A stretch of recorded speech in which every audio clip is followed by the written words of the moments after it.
Hey y'all, I'm Bud Elliott, and this is Cover 3 College Football Summer School. We've done our research on the teams, and now we're bringing on the top team experts from the 24/7 Sports Network to help us fill in the blanks. Please follow us on Twitter at Cover 3 Podcast. That's Cover 3 Podcast.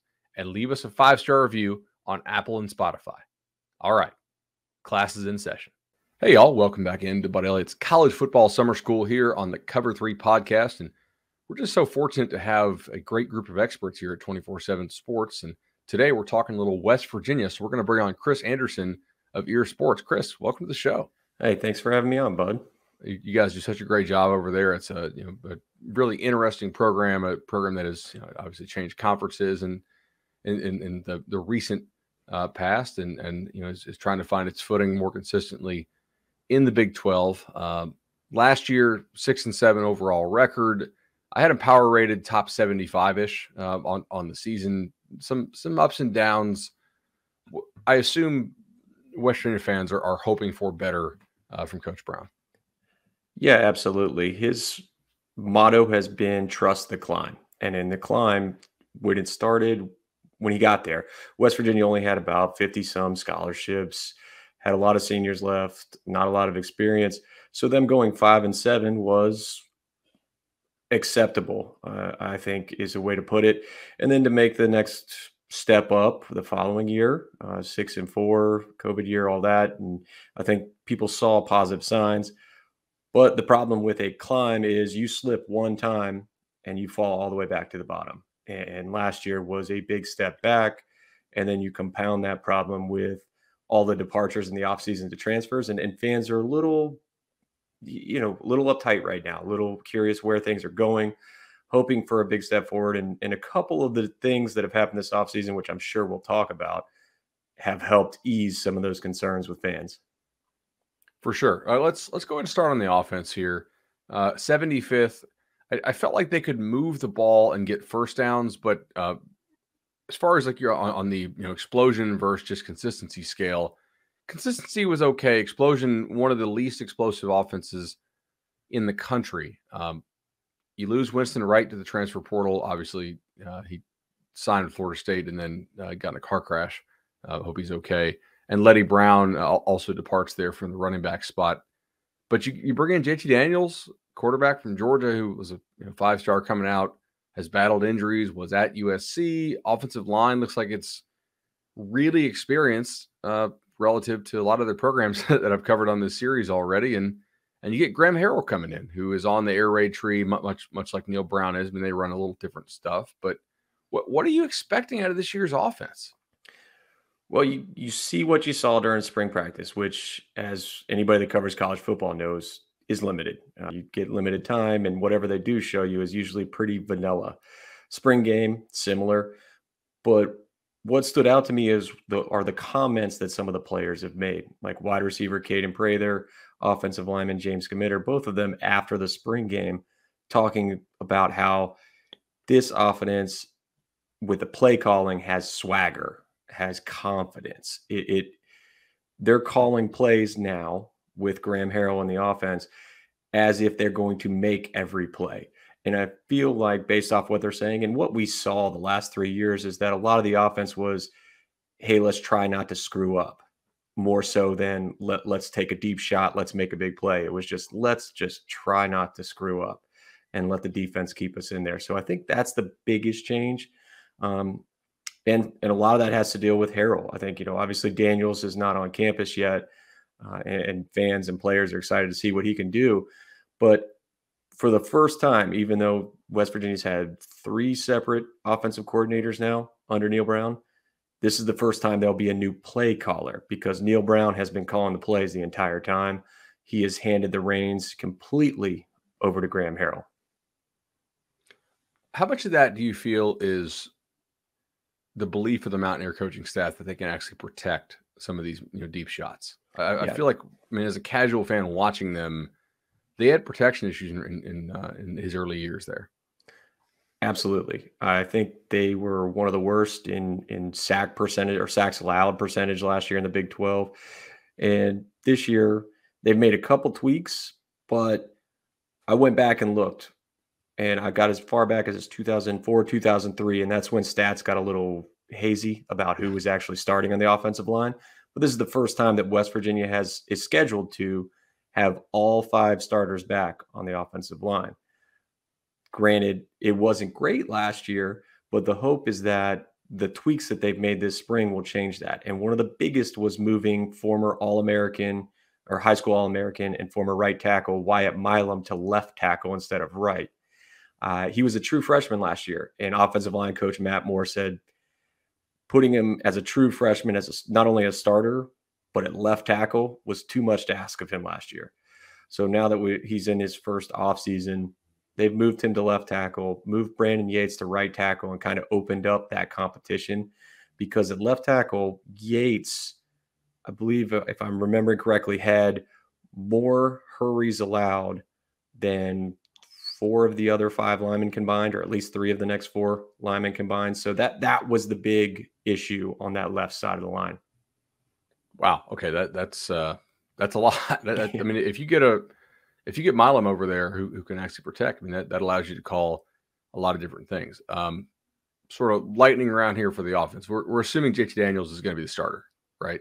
Yes. Okay. Yeah. I mean, I know he picked West Virginia over some spots that I think he absolutely would have been the starter, including Missouri. So, who steps up at receiver in your opinion? If they become more explosive, it's because blank what became the guy. Caden Prather, just an absolute freak of an athlete, 4-star recruit, true freshman, came on towards the end of last year, had a big spring game, big spring. He's everything you want in a receiver.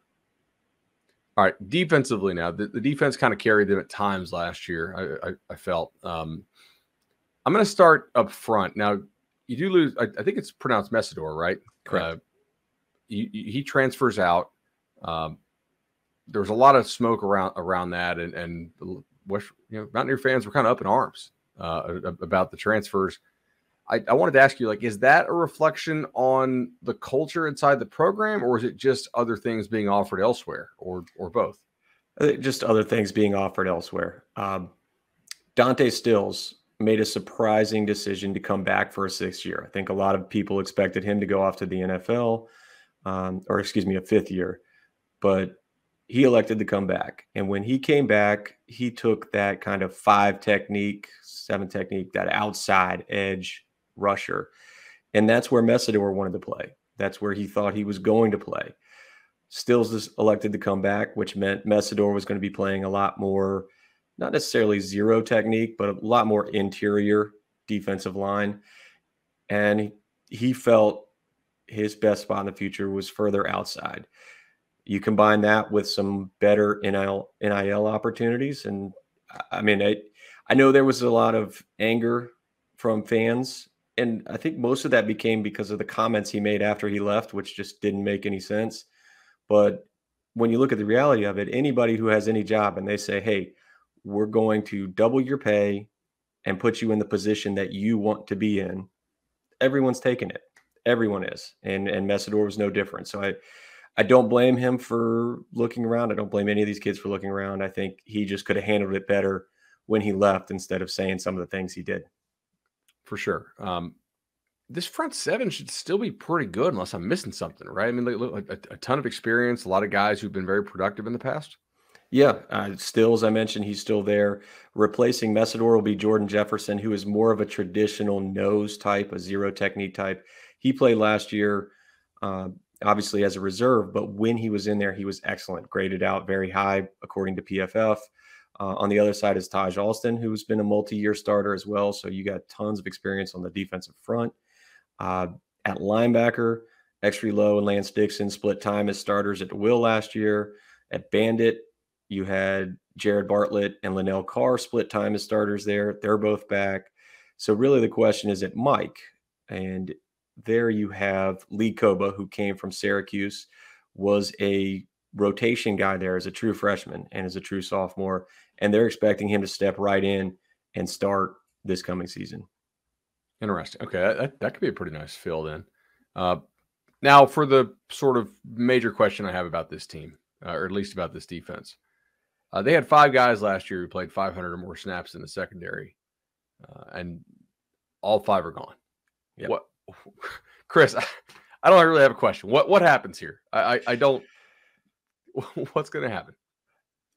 They're rolling the dice on the FCS transfer, gauntlet here. They had some success with Charles Woods, who ended the season as a starting cornerback. He was an FCS All-American in 2020 and came to West Virginia, but he didn't get there till the summer. So he was late, didn't really start at the beginning of the year, took over the starting job after Nick Troy Fortune got hurt and was excellent. I believe he ended up the year as the highest graded player on defense, according to PFF. And they're hoping that at least two of those other secondary spots can be filled by similar players. Marcus Floyd, another FCS All-American coming in. He is playing that cat safety. It's kind of a free safety spot. They're hoping he can fill that to help on the back end. And then Jasir Cox from North Dakota State. Excellent player there. All conference type guy on a championship caliber team. And he's going to play that. Yeah, his brother. Okay. Jabril Cox, a name a lot of fans might recognize, who the linebacker transferred to LSU. Right. And trying to take a similar path. And he's going to play that spear, which is that hybrid safety linebacker spot. So West Virginia's hoping that they have the similar success. Hey, these guys have had success at FCS. Let's hope they have the same success in Power 5. Awesome. Okay, couple more here, if you got the time.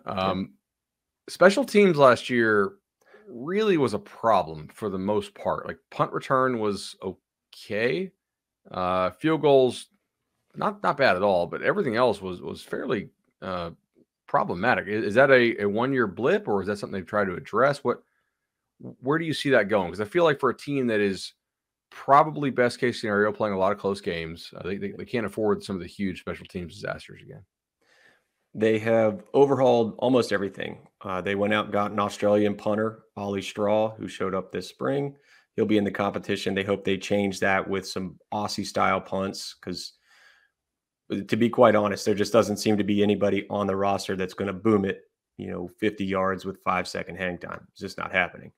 And they spent a scholarship on a kickoff specialist, which I think a lot of people would think, wow, what are you doing? You need help a lot of places. But if you're looking to get better this year, you need to find guys with that 83rd, 84th, 85th scholarship that can do something to help you this season.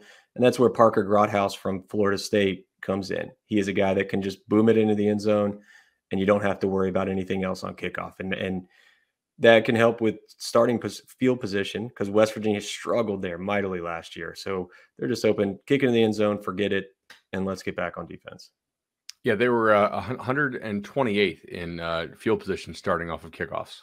So that's one of the reasons I asked. I was like, oh my gosh, that's problematic. Okay, so transfer portal, they've obviously had a good number of kids leave. We covered sort of the reasons why. Where do you think that they will try, if they have any spots left, post-spring to enhance the team with the portal? They have at least 4 right now, and a lot of it's going to be, no surprise, in the secondary. They're looking for at least 1, maybe 2. Another spot could be linebacker to add depth there. An old name that WVU fans know, Tyreek Austin Cave, who's transferring from Miami. West Virginia was in his final 2 out of high school. He might be visiting next weekend, and that could be somebody to watch to fill in some depth there. And then you have to wonder if they go wide receiver. Like, you don't add JT Daniels at quarterback and try to go all in on this offense without thinking, I might need to add another weapon for him. If we're really going to try to get this offense going, that has to be what the coaching staff's thinking about. No doubt. Chris Anderson, really appreciate the time here on the Summer School Series on the Cover 3 podcast. Make sure you guys check out EerSports and the EerSports podcast. Y'all did a tremendous job, and I really appreciate the time today. Thanks for having me on. All right, that's the bell. Cover 3 College Football Summer School is over for today, but don't worry. We'll be back soon with even more episodes filling you in on the top teams in college football. Please give us those 5-star reviews on Apple Podcasts and Spotify. Follow us on YouTube and on Twitter at Cover 3 Podcast. And we'll see y'all soon.